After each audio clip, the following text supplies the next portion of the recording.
Good evening, friend.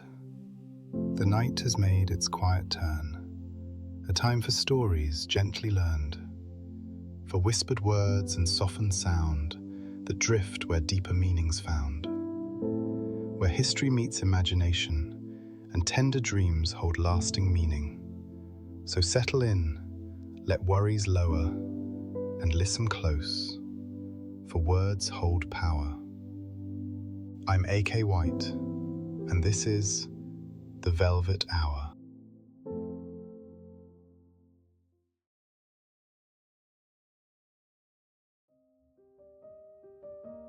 Come close tonight, and let the dark grow soft around your bed. We'll travel back through wartime fields where seeds of friendship spread. For not all treasures wear a crown, and not all bonds begin with knowing who the other is, just what they hold within. Some friendships bloom in strangest soil, in places worn by grief, where two hearts meet through written words and find their shared belief. Tonight, we follow one small girl who carried grief like stone, who found, among the turning soil, a heart much like her own. The year was 1943, when London's children fled to countryside and distant farms, to strangers' homes and beds. The sirens wailed through broken streets, and parents kissed goodbye, then sent their children to the country beneath a smoke-grey sky. A motorcade of sadness rolled through lanes of ancient green, past villages untouched by war, where peace still held between. Among the children sat a girl, just 10 years old that spring, her cardboard suitcase on her lap, her hands gripped tight to string. Her name was Margaret, quiet, small, with dirt beneath her nails, whose grandmother had taught her well the language of the dales. She knew which seeds to sow in spring, which blooms would brave the frost, and carried all that garden wisdom like a map for those who are lost. Inside her coat, wrapped safe in cloth, a paper packet lay, her grandmother's morning glory seeds, saved for a brighter day. The motor wound through hedgerow lanes to grounds she'd never seen, where chimneys rose through morning mist and gardens stretched in green. The matron spoke of duties there, of early starts and chores, but Margaret only heard the earth calling through garden doors. The great house rose like something from a storybook of old, with towers, walls, and endless grounds that morning mist consoled. Stone older than her grandmother's tales, with windows catching light. And somewhere deep within those halls, secrets held their quiet might.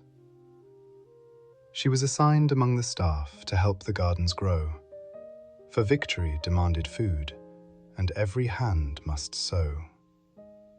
The head gardener showed her rows of turnips, beans, and greens, and Margaret found her footing there among familiar scenes. But as she worked the cabbage rows, her eyes would sometimes stray beyond the wall to wilder ground where no one seemed to stay.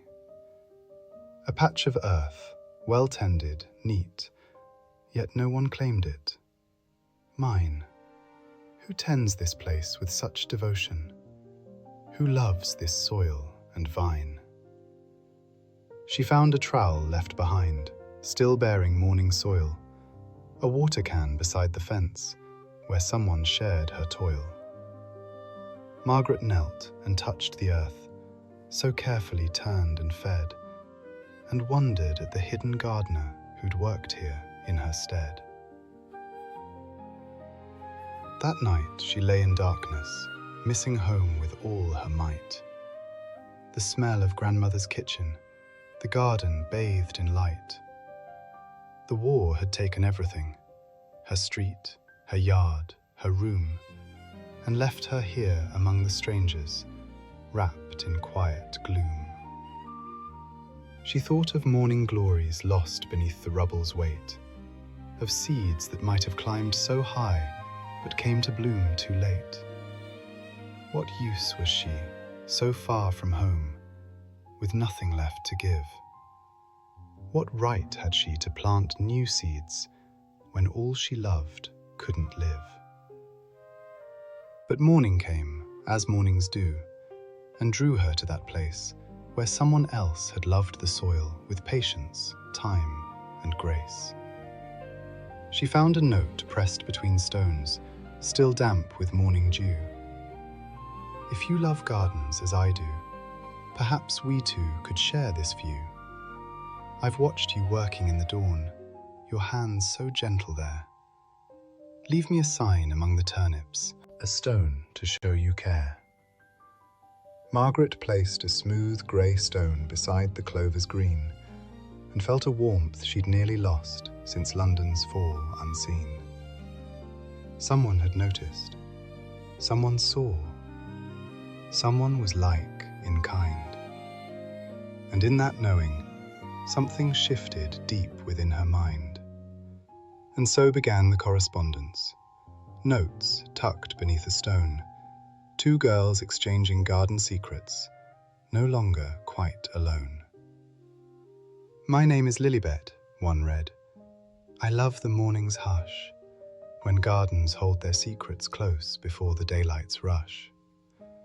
Margaret wrote of grandmother's hands, of seeds wrapped safe in cloth, of morning glories climbing high like promises of growth. Week by week the letters grew, though still they'd never met. Two voices joined by paper notes, and all they hadn't said yet. One dawn, as Margaret approached their garden's hidden gate, she found a girl already kneeling, trowel in hand, up early, late. Blue eyes looked up, a gentle laugh. You must be Margaret. I'm Lilibet.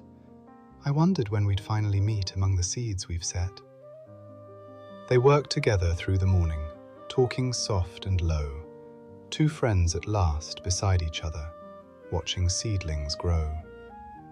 But days later, when the motor cars rolled grandly through the grounds, Margaret watched from garden's edge as trumpets played their sounds. And from one car stepped her garden friend, in dress of royal blue, who walked beside the king himself. Her father, Margaret knew. Princess Elizabeth caught her eye and smiled across the way, and Margaret understood at last who'd shared her garden day. The girl who knelt beside her there was heir to England's throne, who tended vegetables for victory in quiet hours alone. Yet nothing changed between them after. If anything, it grew. For gardens know no rank or title, just the work of hands that's true. They stayed in touch through all the years, through war's end and beyond. Two women bound by childhood mornings and a garden's quiet bond. When autumn called her back to London, to streets still scarred by war, Margaret carried something greater than she'd ever held before. She planted seeds in rubble lots where bombs had torn the ground, and other children came to help wherever hope was found. Her grandmother's morning glories climbed on wire through London's shade, reaching up from broken bricks toward light that war had made. And far away, a princess smiled at gardens they had grown. Two friends who'd shared the quiet work of tending seeds once sown.